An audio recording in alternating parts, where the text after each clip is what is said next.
केजरीवाल जो आम आदमी पार्टी के नेता हैं और दिल्ली के मुख्यमंत्री भी हैं, उनके दुश्मनों की संख्या बढ़ती जा रही है। पहले वे केवल भाजपा पे आरोप लगाते थे कि भाजपा उनकी हत्या करा सकती है, जेल में डाल सकती है, उनके खिलाफ साजिश रचती है, लेकिन अब दो तरफ से और साजिशें होती हुई दिख रही है। पहले कांग्रेस पार्टी की तरफ से और दूसरे जो है वह अधिकारी संवर्ग से जो अरविंद केजरीवाल के पीछे पड़े हुए हैं। आप बात करें दिल्ली एक्साइज पॉलिसी जिसमें अरविंद केजरीवाल जेल में है, तो यह नीति नवंबर में बनी थी 2021 में, और उसके बाद नरेश कुमार दिल्ली के जो मुख्य सचिव थे वो एलजी को चिट्ठी लिखते हैं कि ऐसे ऐसे शराब नीति में दिल्ली में घोटाले हुए हैं। उसके बाद जो एलजी थे वहाँ के उस समय उन्होंने सीधे सीधे इस पर संज्ञान लिया और जांच सीबीआई के पास गई। सीबीआई और ईडी दोनों मिलकर जांच की और मामला अभी कहाँ पहुँच गया आप देख सकते हैं। कोर्ट की भी बात करें तो कोर्ट की तरफ से अरविंद केजरीवाल को नहीं सुलझता हुआ दिख रहा है मामला। कोर्ट उनके जो बेल है उस पर लगभग 20 मई तक के लिए स्टे लगा दिया गया है। 20 मई तक उनकी जो है हिरासत की अवधि बढ़ा दी गई है। 25 मई को चुनाव होने हैं दिल्ली में।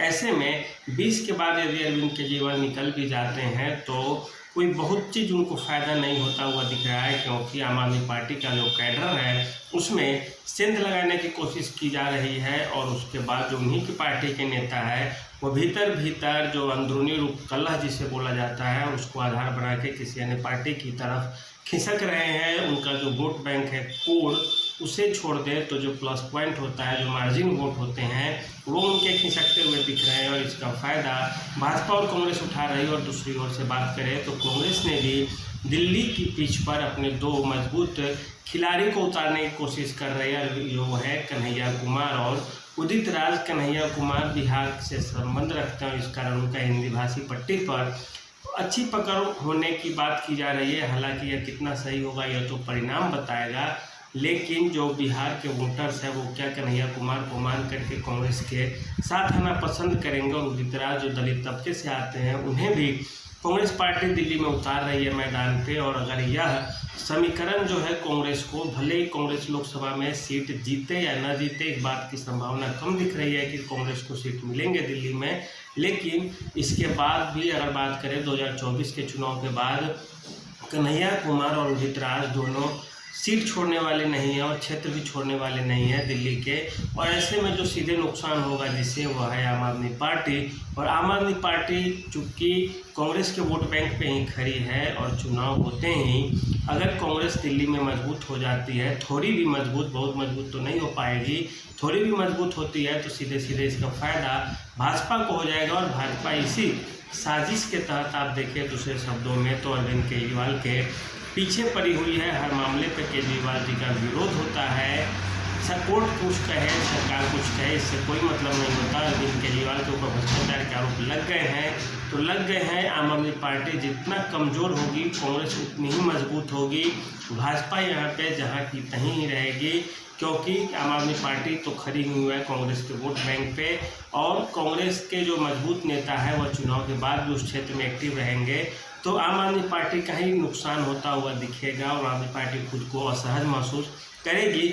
ऐसे में अभी यह भी चल रहा है समीकरण कि ये जो आम आदमी पार्टी के जो नेता है, विधायक है, वो अंदर ही अंदर भाजपा को सपोर्ट कर सकते हैं, क्योंकि यदि कांग्रेस जीत जाती है, अगर 2 सांसद भी उसके निकल जाते हैं दिल्ली से, तो यह जरूर है कि अगली बार विधानसभा के चुनाव में 25-30 विधायक उसके जीत जाएंगे। ऐसा सभी पार्टियों के साथ होता है, क्योंकि सांसद एक्टिव होंगे तो विधानसभा में कुछ न कुछ सीटें निकलेंगी ही निकलेंगी। वही स्थिति अब बात करें तो उधर अरविंद केजरीवाल को कोर्ट से तो झटका लग ही रहा है। कोर्ट मानने को तैयार नहीं। कोर्ट ने तो यहाँ तक कह दिया है कि सीधे सीधे आपको यदि हम बेल दे भी देते हैं तो आपको फाइलों पर साइन करने का अधिकार नहीं रहेगा, आप ऑफिस नहीं जा पाएंगे, क्योंकि अगर एक बार आरोप लग जाते हैं तब तक जो मुकदमे हैं वह राफ साफ नहीं हो जाते, तब तक उस व्यक्ति से काम कराना एक तरह से जो परंपरा है उसके खिलाफ होगा। इस कारण अरविंद केजरीवाल के ऊपर जो मुसीबत है वो कम होने का नाम न्यायालय की तरफ से नहीं ले रही है। भाजपा तो विपक्ष में वो हमला करेगी ही करेगी। लोकसभा चुनाव सिर पे है और ऐसी स्थिति में अभी अरविंद केजरीवाल के पास तीन समस्याएं, पहला कोर्ट की तरफ से, दूसरा कांग्रेस की तरफ से, तीसरा भाजपा की तरफ से। और इस स्थिति में अरविंद केजरीवाल का बाहर होना बिल्कुल जरूरी था, क्योंकि केजरीवाल पार्टी की कमान को संभालते। सुनीता केजरीवाल कितना भी कुछ कर ले, अतिशी जी कुछ भी कर ले, लेकिन जो मेन लीडर थे आम आदमी पार्टी के मनीष सिसोदिया और अरविंद केजरीवाल दोनों के दोनों जेल में है। और ऐसे में कांग्रेस अपने आप को और मजबूत करते जा रही है। मनिंदर सिंह लवली के इस्तीफा के बाद देवेंद्र यादव को प्रभारी बनाया गया है, जो अरविंद केजरीवाल से समझौता करने का या संगठन को एक साथ लाने का पार्टी अलायंस के खिलाफ थे वे। लेकिन अब चूंकि उन्हें बना दिया गया है प्रभारी देवेंद्र यादव को, तो आम आदमी पार्टी और कांग्रेस के बीच नज़दीकियां बढ़ाने की कोशिश करेंगे। इसके बाद भी स्थिति सब कुछ आसान नहीं दिख रही है अभी भी, क्योंकि जो मामले हैं वो वोटों के स्थानांतरण का है कि आम आदमी पार्टी अपने वोटों का ट्रांसफ़र कांग्रेस को करा पाएगी या कांग्रेस ले पाएगी, या आम आदमी पार्टी के जो वोट बैंक थे, जो कुछ वोट प्रतिशत है, वह कांग्रेस के बदले किस भाजपा की तरफ मूव कर जाएगा या नोटा की तरफ चला जाएगा। यह तो देखने लायक होगी, मतगणना के बाद पता चलेगा। लेकिन यही है, अंततः हम यही कह सकते हैं, अरविंद केजरीवाल के तरफ के लिए अभी तीन तरफ से समस्याएं आ रही है। भाजपा भी चटती जा रही है, कांग्रेस भी चढ़ने की कोशिश कर रही है, न्यायालय की तरफ से कोई हरी झंडी नहीं मिलती हुई दिख रही है। और ऐसे में अरविंद केजरीवाल के राजनीतिक भविष्य के लिए एक बहुत बड़ा संकट का दौर है। कैसे वे इससे पार पाते हैं, किस तरह से वे काम करते हैं, देखने लायक होगी। लेकिन अंततः आप यही कह सकते हैं कि कांग्रेस जितना मजबूत होगी दिल्ली में, आम आदमी पार्टी उतनी कमज़ोर होती चली जाएगी। दोनों अगर कमज़ोर होंगे थोड़े बहुत, तो फ़ायदा इसका भाजपा को हो जाएगा। अरविंद केजरीवाल भी अकेले सिंगल मैन विनर जिसे बोला जाता है, सिंगल मैन पार्टी की तरह दिल्ली में चुनाव लड़ते हैं, उनके नाम पे वोट मिलता है, वो मुख्यमंत्री बनते हैं। लेकिन जैसे ही कोई दूसरी पार्टी उन्हीं की सहयोगी यदि मजबूत होगी, तो अरविंद केजरीवाल को भी अच्छा नहीं लगेगा। हर किसी के साथ होता है यही चीज़, और ये मामला है अरविंद केजरीवाल आम आदमी पार्टी की भविष्य के लिए अच्छी संकेत नहीं मिल रहे हैं। और बात करें तो इससे पहले दिल्ली में दो ही थे, भाजपा और आम आदमी पार्टी।